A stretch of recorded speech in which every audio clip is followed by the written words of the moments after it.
Is this mold? What about this? Not sure?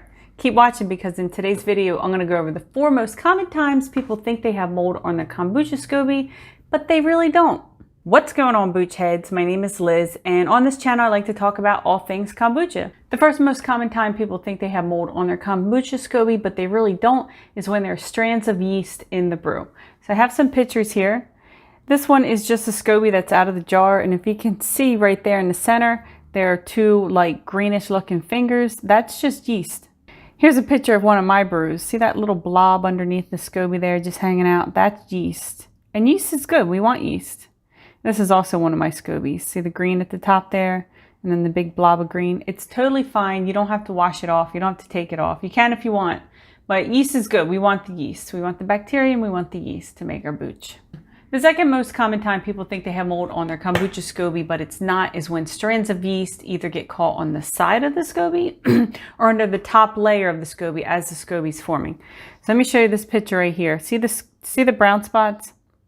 Again, that's just yeast that's accumulated and got stuck on the side of the jar in between the Scoby and the jar. This one, the brown spot in the center, that's just, like I said, it's just where the yeast got caught under the Scoby, and then the white is where the Scoby got thicker. So for whatever reason, the yeast was pushed up more on this part of the Scoby. The third most common time, and this is the one I see the most of when people think they have mold on their kombucha Scoby, but they really don't, is the tiny little bubbles. So what happens is through the fermentation process, as carbonation is released, it gets caught underneath the Scoby in a form of tiny bubbles. So here in this picture, you can see the bubbles in the kombucha, and then you can see the bubbles caught under the Scoby. And that looks like it was a really good brew.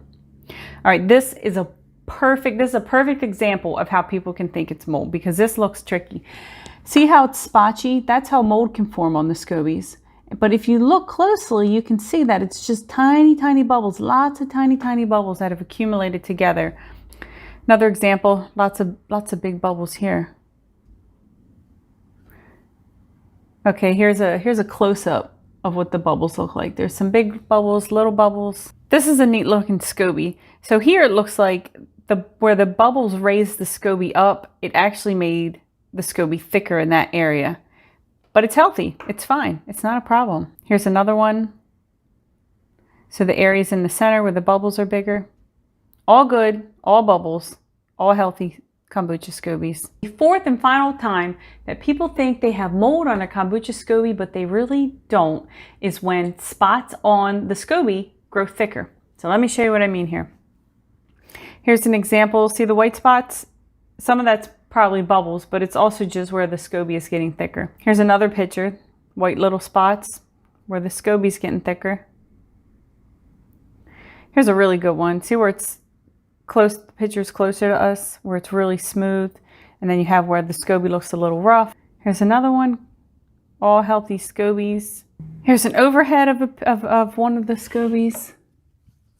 And here's a close-up. So this is a really good example. See where it's thicker there in the center?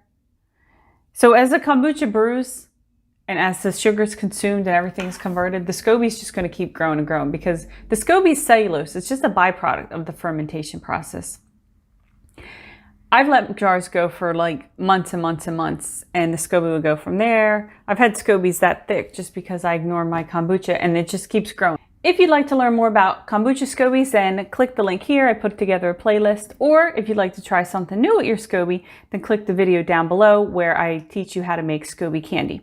If you found any value in this video, then please hit the like button, consider subscribing to the channel, and I'll see you in the next video.